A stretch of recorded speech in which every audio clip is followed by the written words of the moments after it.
លោកលីពិតជាមិនអាចខ្វះអ្នកបានទេខ្ញុំបានឃើញរឿងដ៏រំភើបនេះម្ដងទៀតបើមើលហើយគិតថាមិនសប្បាយទេមកផ្ទះកំភ្លៀងខ្ញុំផ្ទាល់តែម្ដងនេះពិតជារឿងដែលធំជាងគេនិងព្រៃផ្សៃបំផុតដែល Han Zhao Zhao ធ្លាប់សម្ដែងតាំងពីគាត់បង្ហាញខ្លួនដំបូងគេថាដោយសារគាត់បណ្ដោយខ្លួនពេកគាត់ត្រូវអ្នកគ្រប់គ្រងធ្វើបាបតាមអ៊ីនធឺណិតអស់ជាច្រើនខែវាពិបាកក្នុងការស្រមៃមើលថាតើគាត់ស្ថិតនៅក្រោមសម្ពាធផ្លូវចិត្តកម្រិតណានៅពេលដែលគាត់បានទទួលរឿងនេះហើយវាគឺជារឿង Drug War 2ដែលចេញផ្សាយក្នុងឆ្នាំ2023អ្នកខ្លះនិយាយថានេះជាចំណុចកំពូលនៃភាពយន្តប្រឆាំងគ្រឿងញៀនរបស់កូរ៉េដោយសារមិត្តសាធារណៈជុំវិញភាពយន្តនេះមានទំហំធំពេកទើបវាត្រូវបានគេដាក់ស្លាកថា19មុនពេលវាអាចធ្វើទៅបានចេញផ្សាយដូច្នេះទស្សនិកជនអាយុក្រោម19ឆ្នាំសូមជៀសវាងព្រោះរឿងវាតបគ្នាដល់សាច់និងកាប់គ្នាដល់ឈាមពិតជាខូខើពេកហើយនៅប្រទេសកូរ៉េមានមេគ្រឿងញៀនម្នាក់ឈ្មោះលោកលីដែលមានឈ្មោះបោះសម្លេងក្នុងតំបន់ប៉ុន្តែបុគ្គលនេះមានអាថ៌កំបាំងខ្លាំងណាស់ហើយរហូតមកដល់ពេលនេះមិនមានអ្នកណាធ្លាប់ឃើញគាត់ឡើយមានអ្នកខ្លះនិយាយថាបុគ្គលនេះស្លាប់បាត់ទៅហើយទោះបីជាអត្ថភាពរបស់លោកលីតែងតែជាអាថ៌កំបាំងក៏ដោយប៉ុន្តែមានស្ត្រីឈួតម្នាក់ដែលមានភាពខូខើខ្លាំងនៅក្នុងពិភពលោកខ្ញុំបានឮថានាងហាក់ដូចជាកូនស្រីចិញ្ចឹមរបស់លោកលីឈ្មោះវីឡានាងមិនសម្លាប់មនុស្សទេគឺកំពុងតែសម្លាប់មនុស្សអ្នកណាដែលស្លាប់ក្នុងដៃនាងគ្មានអ្នកណាអាចរក្សាសាកសពបានទាំងមូលឡើយដោយសារតែប៉ុន្មានឆ្នាំមកនេះដែលលោកលីបានបាត់ខ្លួនមានអ្នកជួញដូរគ្រឿងញៀនមួយចំនួនបានក្លែងបន្លំអត្តសញ្ញាណរបស់គាត់បន្ទាប់មកពួកគេបានបោកប្រាស់ក្នុងពិភពគ្រឿងញៀនដូច្នេះវីឡាបានតាមប្រមាញ់ពួកគេទី1គឺដើម្បីជួយឪពុករបស់នាងលុបបំបាត់គ្រោះថ្នាក់ទាំងនេះហើយទី2គឺដើម្បីរក្សារឿងព្រេងរបស់ឪពុកនាងនៅក្នុងពិភពលោកហើយមានអ្នកជួញដូរគ្រឿងញៀនម្នាក់ឈ្មោះប្រៃអិនដែលប្រាប់អ្នករាល់គ្នាថាគាត់ជាលោកលីដោយនឹកស្មានមិនដល់មុនពេលវីឡាអាចមកដោះស្រាយជាមួយគាត់ត្រូវបានវាយប្រហារសន្លប់ប្រៃអិនត្រូវបានគេបោះចូលទៅក្នុងស្ថានីយ៍រថភ្លើងឡុងសានប៉ូលីសប្រឆាំងគ្រឿងញៀនដែលជួងដែលទទួលបន្ទុកចាប់ខ្លួនលោកលីបានប្រញាប់ប្រញាល់ទៅមើលទិដ្ឋភាពនេះពេលគាត់បើកកម្រាលពួកគាត់ដឹងភ្លាមថាបុគ្គលនេះមិនមែនជាលោកលីទេប៉ុន្តែជាការជំនួសនៅពេលដែលកាមេរ៉ាងាកមកកាមេរ៉ាបានផ្ដោតទៅលើស្ត្រីម្នាក់នៅក្នុងមន្ទីរពេទ្យខ្ញុំឃើញគាត់ពាក់អាវស្ដោយគ្មានទឹកមុខរួចមកបន្ទប់ដែលមានប៉ូលីសយាមឥឡូវមិនទាន់ដល់ពេលទេព្រោះក្នុងដៃរបស់ប្រៃអិនមានឡៃកាជាច្រើនឥឡូវនេះពួកគេត្រូវការសម្ភារៈនេះជាបន្ទាន់គ្រឿងញៀនប្រភេទថ្មីមិនដែលមាននៅលើទីផ្សារស្រាវជ្រាវនិងអភិវឌ្ឍទេប៉ុន្តែវីឡាមិននឹកស្មានថាឡៃកាត្រូវបានបុរសអាថ៌កំបាំងដែលធ្វើទារុណកម្មប្រៃអិនប្លន់យកទៅបាត់នោះទេបុរសអាថ៌កំបាំងនេះឈ្មោះអាលឺឥឡូវនេះទំនិញនិងលុយស្ថិតនៅក្នុងដៃខ្ញុំគឺជាអ្នកបច្ចេកទេសតែម្នាក់គត់ដែលអាចបង្កើតឡៃកាកម្ពុជាបានហើយនៅប្រទេសថៃខ្ញុំនៅតែមានវត្ថុធាតុដើមគ្រប់គ្រាន់ដែលប្រហែលជាអាចប៉ះពាល់បរិមាណដែលបាត់បង់ដូច្នេះប្រៃអិនចង់ឲ្យវីឡាធ្វើជាអ្នកគូបគងដើម្បីជួបលោកលីនៅពីក្រោយគាត់ពេលវីឡាឮដូច្នេះនាងក៏សប្បាយចិត្តជាខ្លាំងវាល្អហើយដែលមិនសម្លាប់អ្នកឥឡូវនេះនាងថែមទាំងចង់ទៅជួបឪពុករបស់នាងដូច្នេះនាងបានដាក់គោលដៅបរបាញ់របស់នាងជាបណ្ដោះអាសន្នលើបុរសអាថ៌កំបាំងអាលឺនៅប៉ុស្តិ៍ប៉ូលីសម្ខាងទៀតដែលជួងបានដឹងពីដំណឹងថាប្រៃអិនត្រូវបានគេយកទៅតាមរយៈព័ត៌មានបន្ទាប់មកតាមរយៈវីដេអូឃ្លាំមើលនៅផ្លូវបំបែកនីមួយពួកគេបានរកឃើញរោងចក្រកែច្នៃគ្រឿងញៀនលាក់កំបាំងរបស់ប្រៃអិនគ្រាន់តែរោងចក្រកែច្នៃបច្ចុប្បន្នត្រូវបានអាលឺប្លន់យកទៅបាត់បន្ទាប់មកពេលដែលអាលឺកំពុងបើកឡានដឹកទំនិញរៀបចំយកឡៃកាទាំងអស់ទៅកន្លែងផ្សេងដោយនឹកស្មានមិនដល់ស្រាប់តែមានរថយន្តវែងចំនួន2គ្រឿងបានបើកមកមាត់ទ្វារធ្វើឲ្យអ្នកគ្រប់គ្នានៅកន្លែងកើតហេតុស្រឡាំងកាំងដោយសាររថយន្តវែងទាំងពីរគ្រឿងចតនៅទីនោះដោយមិនមានចលនាអ្នកណាដឹងនៅវិនាទីបន្ទាប់សំឡេងកាំភ្លើងបន្ទាប់ពីដោះស្រាយជាមួយប្អូនប្រុសទាំងអស់រួចវីឡាក៏ដើរចុះពីរថយន្តយឺតនាងមិនបាននិយាយពាក្យមិនសមហេតុផលមួយម៉ាត់ទេនាងចាប់សក់អាលឺហើយអូសគាត់ចេញទៅអាលឺមានភាពខូខើចំពោះប្រៃអិនប៉ុន្តែពេលប្រឈមមុខនឹងការបង្កហេតុរបស់វីឡាគាត់មិនហ៊ានតបត់មួយម៉ាត់ឡើយផ្ទុយទៅវិញគាត់បានផ្ដួចផ្ដើមគំនិតសន្យាជាមួយវីឡាថាគាត់អាចចម្រាញ់ឡៃកាបន្ថែមទៀតដើម្បីផ្ដល់ឲ្យវីឡាគាត់ក៏សុខចិត្តធ្វើរឿងជាច្រើនទៀតសម្រាប់នាងគ្រាន់តែមានលក្ខខណ្ឌមួយគឺគាត់អាចនាំគាត់ទៅជួបលោកលីនៅពេលនេះនៅខាងក្រៅឃ្លាំងដាជួងនិងសហការីរបស់គាត់បានមកមិនល្អវីឡាក៏យកអាលឺរត់គេចពីម្ខាងបន្ទាប់ពីអ្នកទាំងពីរបានដោះស្រាយជាមួយប្អូនប្រុសទាំងអស់នៅខាងក្នុងពួកគេបានបើកឡានចេញទៅបាត់ហើយឃើញដូច្នេះសហការីក៏បាញ់សម្ដៅទៅរថយន្តភ្លាមដោយបាញ់ចំកង់រថយន្តតែម្ដងទង្វើនេះធ្វើឲ្យវីឡាខឹងយ៉ាងខ្លាំងហើយនាងបានរៀបចំឲ្យកូនចៅយកកាំភ្លើងអ្នកលបបាញ់ធុនធ្ងន់ចេញពីគូតរថយន្តពេលបានសម្លាប់សហការីរបស់គាត់ទាំងរស់ពេលកាមេរ៉ាមកដល់ប៉ុស្តិ៍ប៉ូលីសប្រធានបានស្ដីបន្ទោសគាត់យ៉ាងចាស់ដៃជាក់ស្ដែងពួកយើងអាចចាប់ពួកគេទាំងអស់បានប៉ុន្តែឥឡូវនេះមិនត្រឹមតែអ្នកជួញដូរគ្រឿងញៀនទាំងនេះបានបង្កើនការប្រុងប្រយ័ត្នរបស់ពួកគេប៉ុណ្ណោះទេថែមទាំងសម្លាប់សហការីស្លូតត្រង់ម្នាក់ទៀតផងបុរសនោះធ្វើឲ្យប្រធានខឹងរហូតដល់ញ័រដៃដូច្នេះដោយកំហឹងគាត់បានព្យួរការងារដែលជួងរយៈពេល6ខែដោយមិនឲ្យគាត់ចូលរួមទៀតទេរាល់ករណីចាប់ខ្លួនលោកលីដោយសម្លឹងមើលសមាជិកគ្រួសាររបស់សហការីនៅកន្លែងបុណ្យសពគាត់មានអារម្មណ៍អន់ខ្សោយនិងឈឺចាប់ហើយមិនហ៊ានប្រឈមមុខនឹងរូបរាងរបស់ពួកគេតតែសោះការសន្ទនា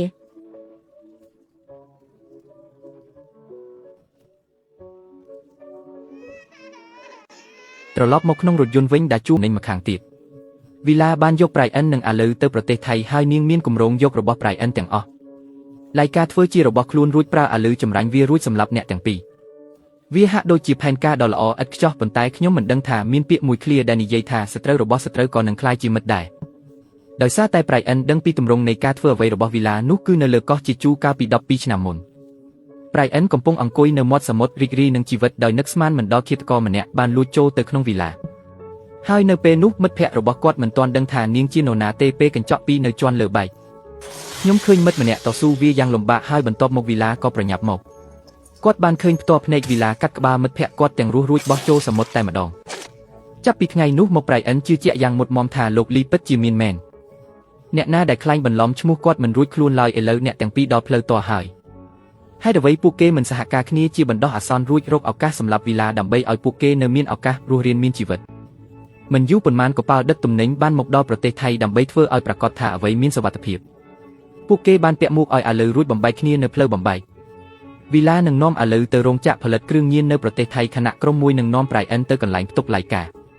ក្រឡេកមើលទស្សនវិជ្ជាដ៏អស្ចារ្យនៅចំពោះមុខអ្នកអាចស្រមៃមើលថាតើអាជីវកម្មគ្រឿងញៀនរបស់លោកលីអស្ចារ្យប៉ុណ្ណាមានមន្ត្រីនិងទាហានជាច្រើនយាមនៅខាងក្នុងហើយការធ្វើការនៅរោងចក្រផលិតគ្រឿងញៀនតម្រូវឲ្យមានការពិនិត្យរាងកាយពេញលេញ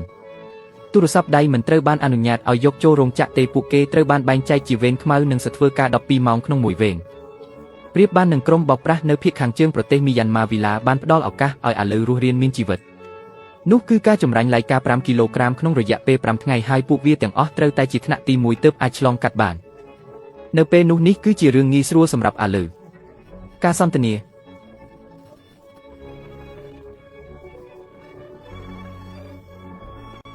ពេលនោះបូករួមទាំងក្បួនរថយន្តត្រូវបានបែងចែកជា2ផ្លូវបណ្ដាលឲ្យឃាតករស្រីមិនអាចតាមដានទីតាំងរោងចក្រផលិតគ្រឿងញៀនបានហើយពេលនេះអាឡូវក៏មិនដឹងថាខ្លួននៅទីណាដែរដូច្នេះដោយចង់រត់គេចខ្លួនគាត់ក៏ឲ្យប្រៃអិនទៅរកដាជួងការសន្ទនានៅទីនេះខ្ញុំនឹងពន្យល់ថាហេតុអ្វីបានជាអាឡូវវីប្រៃអិនរហូតដល់ពីការពាក់កណ្ដាលខ្លួនប្រៃអិននៅតែចង់ជួយសង្គ្រោះអាឡូវទី1គឺប្រៃអិនចង់ជំនួសតំណែងលោកលីបន្ទាប់មកលក់គ្រឿងញៀននៅអាស៊ីអាគ្នេយ៍ទី2គឺអាឡូវអាចជួយគាត់ចម្រាញ់ឡៃកា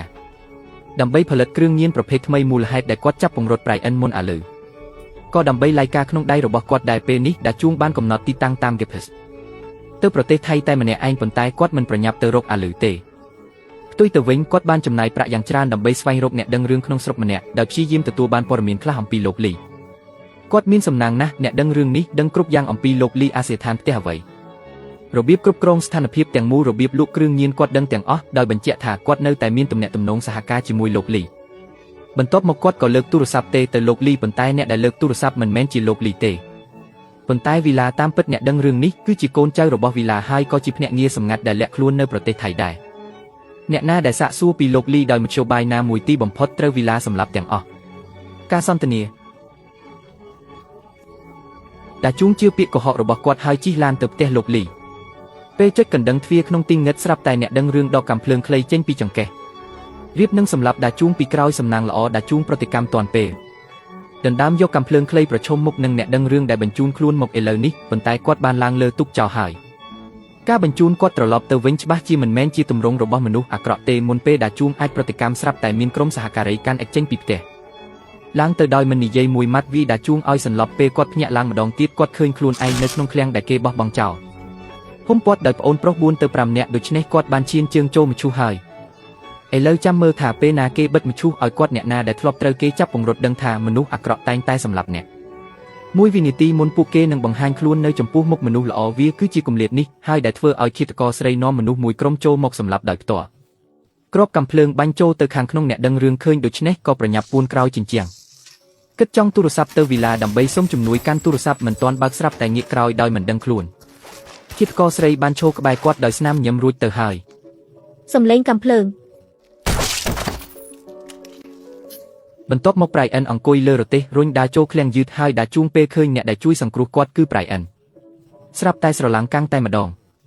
ការសន្ទនាឥ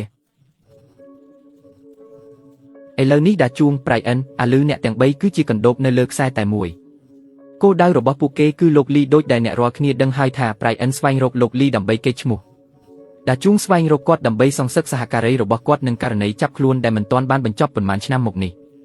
ប៉ុន្តែតើអាលឺស្វែងរកគាត់ដើម្បីអ្វីតើមានអាចកំបាំងមិនស្គាល់លាក់នៅពីក្រោយវាឬតាមរយៈទីតាំងគេផ្សនៅលើដៃរបស់ដាជួងក្រុមរបស់ប្រៃអិនបានទទួលទីតាំងរោងចក្រផលិតគ្រឿងញៀនដូច្នេះនាងក៏ត្រៀមខ្លួនជាស្រេចសង្គ្រាមឆ្លងដែនបានចាប់ផ្ដើមមិនយូរប៉ុន្មានឃាតករស្រីក៏ប្រញាប់ទៅមាត់ទ្វាររោងចក្របន្ទាប់ពីតាក់ទាញចំណាប់អារម្មណ៍របស់សន្តិសុខកូនចៅនៅខាងក្រោយក៏បាញ់ភ្លាមមុនពេលអ្នកនៅក្នុងរោងចក្រអាចប្រតិកម្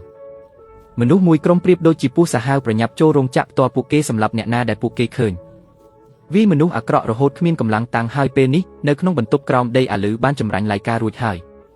យចៃដនលោកលីក៏បានទូរស័ព្ទទៅវីឡាដែលវីឡាបានប្រាប់គាត់ដំណឹងនេះដោយក្តីរីករាយប៉ុន្តែវីឡាមិននឹកស្មានថាការហៅទូរស័ព្ទនេះគឺលោកលីមកកាត់ផ្ដាច់ទំនាក់ទំនងនោះលោកលីក៏បញ្ជាក់គ្រប់យ៉ាងដោយផ្ទាល់ដោយនិយាយថាវាសមហេតុផលសម្រាប់គាត់ក្នុងការចូលនិវត្តន៍ពីពិភពលោកគាត់គ្រាន់តែចង់ចំណាយពេលពេញមួយជីវិតជាមួយគ្រួសាររបស់គាត់មិនចង់ចូលរួមក្នុងការវាយតប់នឹងសម្លាប់ទាំងនោះទៀតទេរួចក៏បិទទូរស័ព្ទតែម្ដងហើយបានបំផ្លាញកាត់ទូរស័ព្ទរបស់គាត់បន្ទាប់ពីដឹងដំណឹងនេះបេះដូងរបស់វីឡាត្រូវបានកាត់ដោយកាំបិតមូលហេតុដែលនាងខិតខំប្រឹងប្រែងប៉ុន្មានឆ្នាំមកនេះគឺគ្រាន់តែចង់បានការទទួលស្គាល់ពីឪពុករបស់នាងប៉ុណ្ណោះមិននឹកស្មានថាទីបំផុតនាងត្រូវបានគេបោះបង់ចោលនាងមិនយល់ថានាងធ្វើខុសអ្វីទេតើវាដោយសារតែនាងជាកូនចិញ្ចឹមដូច្នេះនាងខឹងខ្លាំងណាស់នាងបានបញ្ចេញកំហឹងទាំងអស់ទៅលើអាលឺក្តាប់កណ្ដាប់ដៃវាមុខគាត់យ៉ាងសាហាវអាលឺនៅតែចង់តាំងប៉ុន្តែគាត់មិនស្ថិតក្នុងកម្រិតដូចវីឡាដែលជាឃាតករអាជីពនោះទេគាត់ត្រូវបានគេសង្កត់លើដីហើយវាយ៉ាងចាស់ដៃប៉ុន្តែវីឡានៅតែមិនបាត់ខឹងពេលនេះវីឡាដែលត្រូវលោកលីបោះបង់ចោលបន្តិចម្ដងក៏ធ្លាក់ក្នុងភាពឆ្កួតចាក់ចូលខ្លួនអាលឺមួយកាំបិតម្ដងនាងជិះវៀងកន្លែងស្លាប់ដោយចេតនាគោលបំណងគឺឲ្យអាលឺស្លាប់ដោយការឈឺចាប់ការស្លាប់ដោយគ្មានហេតុផលបែបនេះហើយលោកលីបានចូលនិវត្តន៍ពីពិភពលោកហើយសម្រេចចិត្តទៅកំដរគ្រួសាររបស់គាត់ដូច្នេះឥឡូវនេះប្រៃអិនទទួលបន្ទុករោងចក្រកែច្នៃគ្រឿងញៀននេះ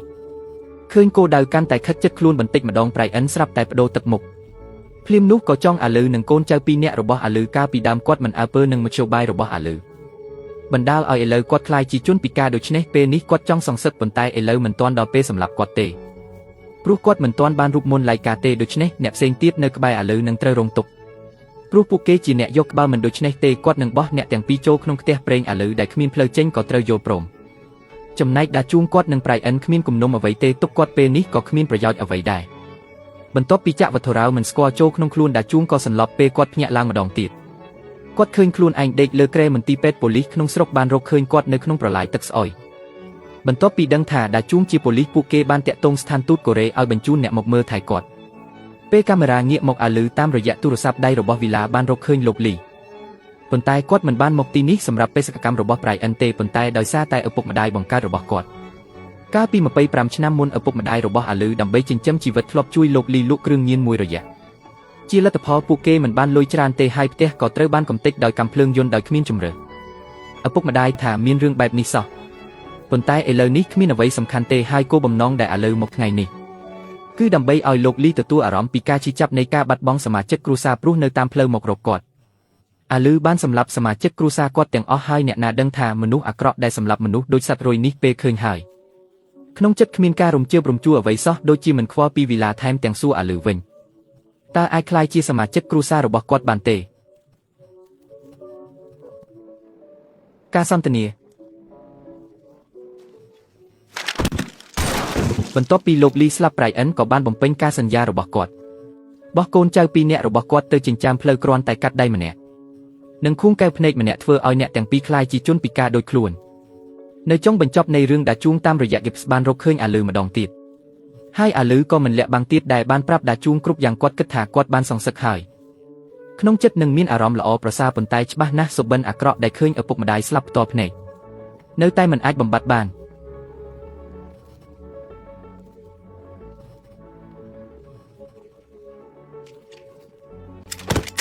សំឡេងកាំភ្លើងអាលឺត្រូវដាជួងបាញ់សម្លាប់ប្រហែលនេះជាលទ្ធផលដែលអាលឺចង់បានកាំភ្លើងខ្លីរបស់អ្នកផ្សេងក៏គ្មានគ្រាប់ដែលគាត់គ្រាន់តែចង់ខ្ចីដៃដាជួងដើម្បីបញ្ចប់ជីវិតខ្លួនឯងនេះក៏ចាត់ទុកថាដាជួងបានសម្លាប់លោកលីដែរបញ្ចប់ការសងសឹកចំពោះសហការីដែលបានស្លាប់ហើយខ្លួនឯងទីបំផុតក៏ទទួលបានការរំដោះទាំងស្រុងដាជួងពីប្រធានក្រុមប្រឆាំងគ្រឿងញៀនដែលប្រកាន់ខ្ជាប់នឹងប្រព័ន្ធនិងមានភាពយុត្តិធម៌ត្រូវបានកំទេចដោយការពិតមួយជំហានម្ដងឃើញសហការីស្លាប់យ៉ាងអាណោចអាធំតម្រុយត្រូវបានកាប់ផ្ដាច់ឃាតករពិតរត់គេចខ្លួនទីបំផុតបោះបង់ប្រព័ន្ធជ្រើសរើសដើរក្បែរអាលឺដែលដើរនៅកែមភាពងឹត ការផ្លាស់ប្ដូររបស់គាត់មិនមែនជាការធ្លាក់ចុះទេប៉ុន្តែជាជំរើសដ៏អស់សង្ឃឹមបន្ទាប់ពីយុទ្ធធម៌ដល់ផ្លូវតរនៅពេលដែលផ្លូវការមិនអាចឈានដល់ការពិតនៅពេលដែលប្រព័ន្ធមិនអាចផ្ដល់ការគ្រប់គ្រងគាត់អាចប្រើតែភាពងឹតដើម្បីគ្រប់គ្រងភាពងឹតស្វែងរកក្តីសង្ឃឹមដ៏ស្ទួយស្ដាងនោះនៅក្នុងភាពងឹតហើយចំណុចដែលអស្ចារ្យបំផុតនៃ Drog War 2មិនមែនស្ថិតនៅត្រង់ថាវាមានឈុតសកម្មភាពខ្លាំងប៉ុណ្ណានោះទេការបង្វិលដ៏ផ្ទុះនោះប៉ុន្តែស្ថិតនៅត្រង់ថាវាហ៊ានប្រឈមមុខនឹងភាពឃោរឃៅនៃការពិតហ៊ានបង្ហាញពីភាពទន់ខ្សោយនៃយុទ្ធធម៌វាមិនបានផ្ដល់ឲ្យទស្សនិកជននៅទីបញ្ចប់ដ៏រីករាយឡើយគ្មានការប្រោះលូគ្មានក្តីសង្ឃឹមមានតែចន្លោះទេនឹងភាពសោកសៅមិនចេះចប់ប៉ុន្តែវាគឺជាភាពសោកសៅនេះហើយដែលធ្វើឲ្យមនុស្សយល់ពីអ្វីដែលហៅថាសង្គ្រាមគ្រឿងញៀនមិនត្រឹមតែជាសង្គ្រាមប្រឆាំងគ្រឿងញៀនប៉ុណ្ណោះទេវាក៏ជាការប្រឈមមុខនឹងភាពងឹតនៃធម្មជាតិរបស់មនុស្សនិងភាពមិនទៀងទាត់នៃជោគវាសនាយកល្អរឿងថ្ងៃនេះចប់ត្រឹមនេះ